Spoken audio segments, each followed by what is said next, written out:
So, first and foremost, a big aloha and mahalo, and welcome back, my brother. Great to be Well, talking to you again. aloha. Thank you. I'm so happy to be returning. And it's going to be an exciting one this time. Now, this is going to, well, everyone is exciting, and we were really blessed that one time when we had you in the studio, too. But this is a very special show, Oh, and yeah. I know this means a lot to you, too. Stanley Jordan plays Jimmy, and that's as in Jimi Hendrix. So, I'm excited. What's going to be happening at these shows? So, yes, technically it's a Jimi Hendrix tribute. That's true. But my agent always tells me, don't call it that because it's so much more. So, on one level, I try to be as faithful to the Jimmy we know as possible. So I try to look like him. I dress like him. I approach it as an actor as well as a musician. So it's got that level. But when it comes to the music, I base it on what we've heard from Jimmy, but I approach it creatively. It's not note for note copying his licks and everything. What it is, it's my fantasy Jimi Hendrix concert if he were still alive and playing today. Wow. So I take creative liberty and certainly my own musical personality is in there because it's my own fantasy concept, but I base it on a sincere and lifelong appreciation of his music. And I think because I learned his music at such a young age, I feel that I can take liberty with it and still be true to the essence. You know, it's kind of like, you know, when you learn a language at a young age, you can speak it without an accent. You know, it's kind of like that. Like I can tap into a part where I feel like I can really channel the essence of his sound. You know, some may disagree. I don't know, but that's where I'm coming from with this. And so it's my sincere effort to revisit his music in a way that maybe sheds new light on it. Because I really think that if Jimmy had lived longer, I think that there's a lot of things that people would understand, that maybe there's areas where there's misunderstanding or incomplete understanding because his full development as a human being would have come through. I mean, those of us who are really serious devotees, we get it.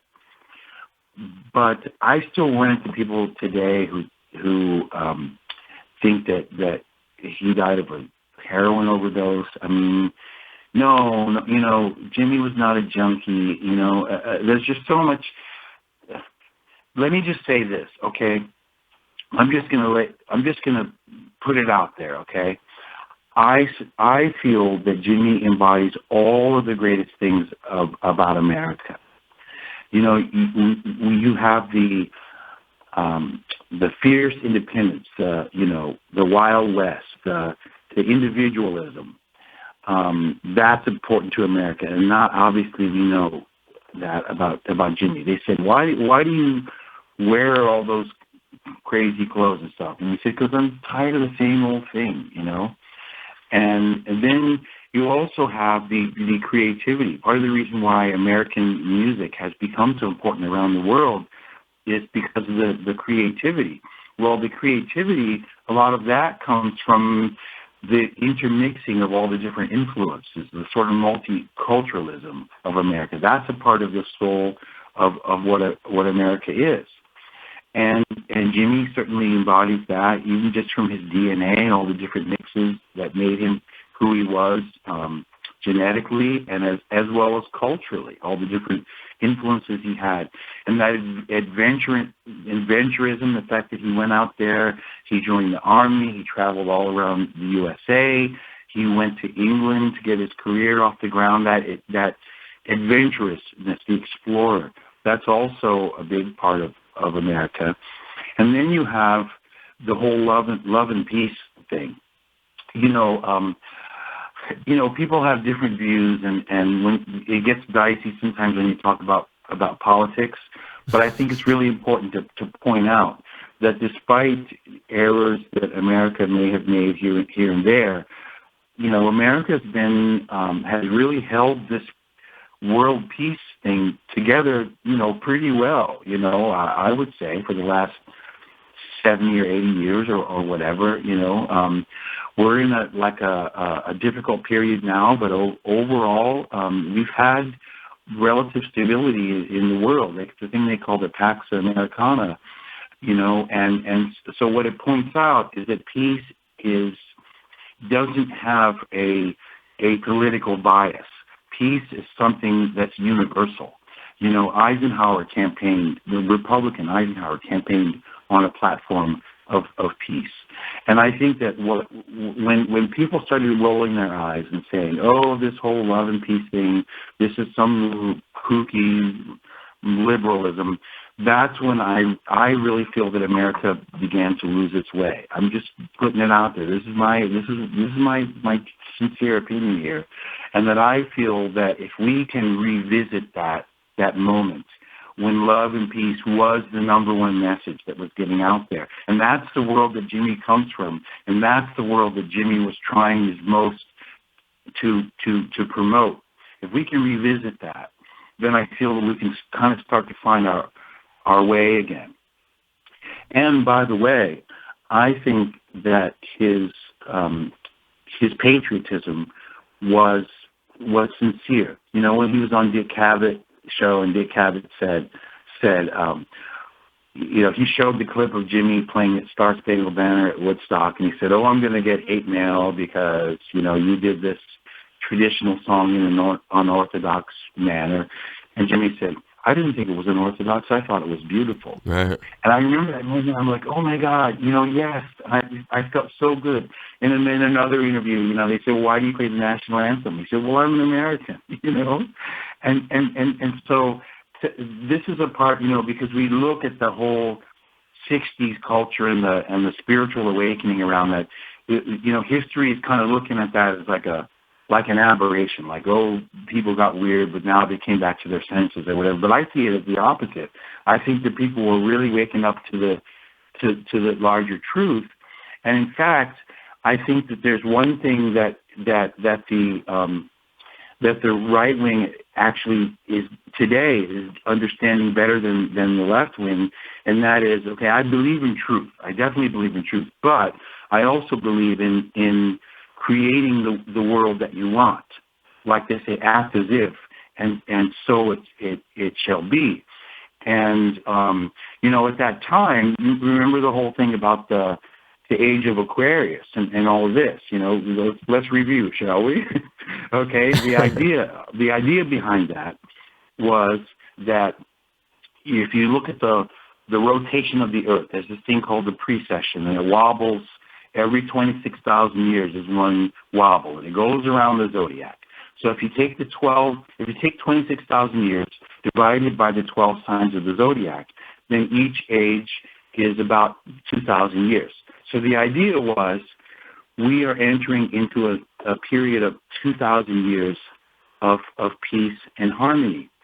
So, regardless of whether you believe in astrology or what, the point is that people are saying, well, let's just make that the reality. Let's just create that reality. Let's have 2,000 years of peace.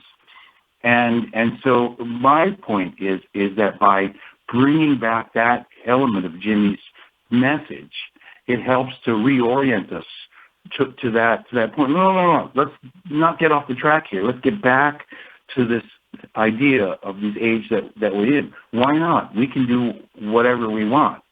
And so there's so many levels where I feel that the Jimmy Show, by celebrating him as a human being and his message and his purpose, beyond just the amazing music that he played, I think the time is right to do that. And that's part of the reason why I'm feeling so good about doing this now. The idea was there all along, but now I feel like it's the time to really bring this out. Yeah, and you've covered his stuff. It's funny you say that because his connection to you in terms of playing his music and publishing his stuff has gone back a long time. But when you think about this combination of, it really sounds like you've taken it to a different level where you're trying to maybe bring a little bit more than just the music and the presentation, but actually get to that spiritual level that you feel Jimmy was at. Right, and he said, toward the end of his life, he wanted to do this thing called the Electric Sky Church. And in fact, last year I went to see the Jimi Hendrix tour. A lot of great artists, guitarists celebrating him and his music, and that was awesome.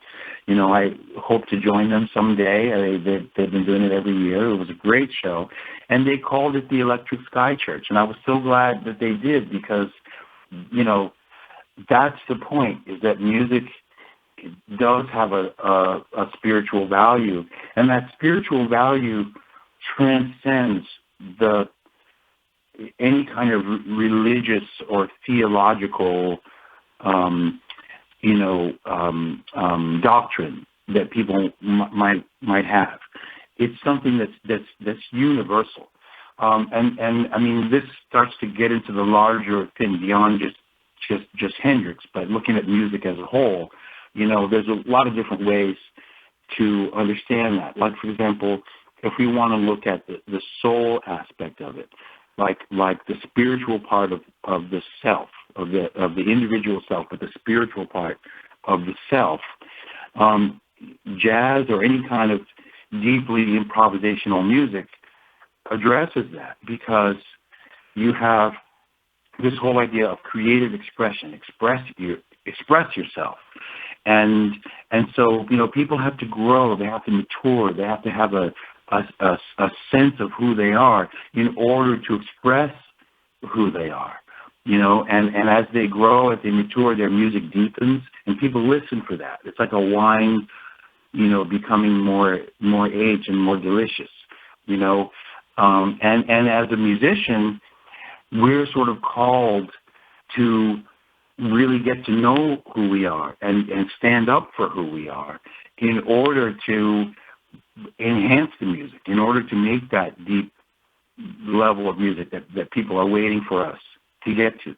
Then you can take it on even another level beyond that, because just on a pure spiritual level, and this is really auspicious right now, since we just lost Ram Dass, and that's a biggie, and I mean, he had that message, be here now. I mean, it's an old message, but he simplified it, and he made it so, like, right there, be here now. And as a musician, I teach my students all the time, you have to be fully immersed in the music. You can't be off thinking about this and thinking about that. And so a big part of your craft of being a musician is not just the physical technique and knowing the music, it's also just having command of your own consciousness so that you can really be completely congruent in that moment. And then your music will be so much more powerful. So when you're an improviser in jazz or as Jimmy created, like Jimi Hendrix, then you're really into the moment, because every moment is unique. Even if you played the song 100 times, 1,000 times before, this time is different. This is this moment. So if you're really immersed in this moment, you're going to play it in a unique way for this moment. And so being the moment and making that what you're playing from and making the music better because of that, that also is part of your spiritual growth and your spiritual expression. It's all connected. Well, you, on that improvisational note, it's interesting that you brought that up, because some of the time with you, I know that you can just improvise something and just make a piece. I remember one time in the studio, you went over to our piano, our Bosendorfer piano, and just, it was like a guitar and piano piece you just kind of, you made up as you sat there. And so thinking about these concerts and the way that his music also changed so much through the years of his life towards the end, even though it was a short period, when you present these shows, Stanley, how much improvisation, I mean, how much does it factor into these shows that you're doing with the Jimmy? It factors in completely, very much. And we've got tight arrangements. We, sort of caress the contours of his compositions, in a sincere and loving way. But then we go off from there. And we like to celebrate some of his lesser-known compositions that were kind of more open-ended. Like, for example, 1983, A Merman I Shall Turn to Be. There's a whole section from Electric Ladyland, the original version, where he goes off on a sting that's very much reminiscent of, like, the Grateful Dead, like the open space kind of jam kind of stuff, you know. Right. I mean, so we love to do that part. Then we've got more tightly arranged things like, you know, like Foxy Lady and all that. We do the whole gamut. But we definitely do open the music up, and every performance is unique. You do any of the piano guitar hybrid playing when you do this kind of show, or no? No, I don't. I just don't see enough evidence that Jimmy ever would have done that. Right. You know? So I don't go there. We do electronics. I do a lot of stuff with effects, like EXP. It goes like crazy, spaced out effects. We love to do that kind of stuff. But there's no, like, you know, computerized sequencing or anything like that. At some point, somebody asked him, you know, are you guys interested in any kind of computerized music or something? And he said no. So, okay, that's good enough for me.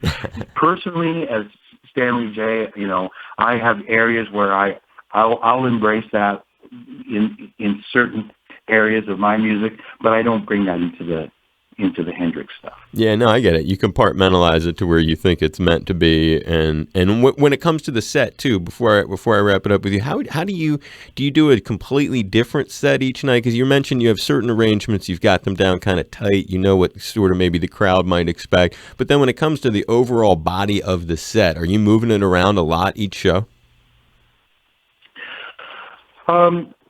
We change it from night to night. It's not necessarily big changes, but it is an evolving thing. And every time we get ready to do a show, we think about, okay, what are we going to do this time? And so we've never done exactly the same set twice. Wow. And then as a final kind of thought about this, Stanley, when you think about a couple things came to mind, but one would be if you could ask Jimi Hendrix, because it sounds like you've studied him, you've watched his TV appearances, you've listened to his interviews, you've probably read a bunch and tried to get into his head on the different things that he thought or felt. If you could ask him any one or two things, I'm sure something has been a very big curiosity through your life. What are some of the things that you wish you could maybe ask him? Wow. I would say when it comes to the music, wow. You know, I got you. I love it. I love it when I got you thinking. I know. That's a really awesome question. What would my question be? I would say, I know it's just one. It's kind of very specific, but still, it is something that I've been wondering. I would say, hey, Jimmy, you know, I know that you like to do a lot of different kinds of things, and I noticed that for some of your more recent stuff, you've incorporated some kind of Middle Eastern kind of scales and sounds. Like, do you feel that that's going to be a big direction for you? Like, are you looking to work with artists from the Middle East, maybe from Iran or someplace like that? You know, and do you feel that is part of your mission of bringing the world together? I like it. That's interesting. I would love to ask him that. Yeah, it would be a cool interview, huh? If I could set one interview up, yeah. I'd love to put the two of you together in like the little green room at the Blue Note and just kind of watch it. Well, you know, one of my heroes is Jean Houston. I just think she's awesome, and she did this one interview with Michael Bernard Beckwith, and talking about her roots and how she got on the path that she's been on in her career. And she said that her dad was a comedy writer. So she was always around a lot of people in show business. And he had a friend who was a ventriloquist, and they went to visit the friend, and they walked in on him having a conversation with his dummy. And her dad was like, well, what do you, and he was all embarrassed, like, well, what do you, I don't understand what you're doing. And he said, well, I can't really explain it, but the dummy knows things that I don't know. And so I asked the dummy ultimate questions, like the meaning of life and things like that. And the dummy gives me like really deep answers that I wouldn't have thought of on my own. And she was maybe 7 or 8 at the time, and that set her on this path because she realized that through the arts, or whatever is your way in, there are states of consciousness where you can tap in to information that your sort of immediate brain doesn't know. Maybe this is Jung and the archetypal stuff or whatever, I don't know. But just this idea that you can tap into these things through these altered states, you know. And I mean, for me, like sometimes I do say a prayer to Jimi Hendrix, and I say, if you want to play an earth guitar again tonight, if you missed that experience, you can play through me. No problem. Go ahead, play through me tonight.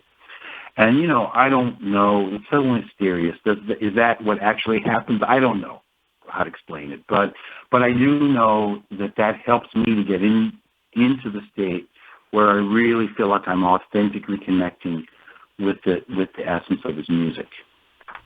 I think from a spiritual perspective, that sounds outstanding. And, you know, it's such a mystery, the connection to the next, to what's beyond the veil. Sometimes they say it's love, you know, because if you feel really strong love with a creature, that love is more than we understand it to be, that it's actually a bridge, an invisible bridge. And then so you can sit there with your mother and you concentrate on her and you concentrate and you remind her how much you love her. And the next thing you know, from beyond, you can feel her. So I don't think that what you're doing is so nutty. I think it's really interesting how you would do that, because I'll watch you very closely at these shows, knowing about that prayer, and see what comes out of you, because you really do channel something else when you're there. And it's great, your awareness that, you know, you're very open to what could be out there and what is beyond. I love talking to you, Stanley, and I'm looking forward to these concerts. Thank you so much, Dave. Yeah, and you know, one of the things I love so much about music is that it reminds us that reality is deeper than the surface That's level. right. That's you right. Know, however you understand that, however you define it, music helps us to tap into those deeper levels of life. There's definitely a lot more than you can see, touch, feel. I get it, 100%. Well, it's great talking. Looking forward to the shows. Be watching close. Maybe we'll get to spend a little time together and do a little chat or something if you're up for it. But either way, I'm looking forward to it. Thanks so much. Had a lot of fun today. Be safe, Stanley. You too, Dave. Thanks.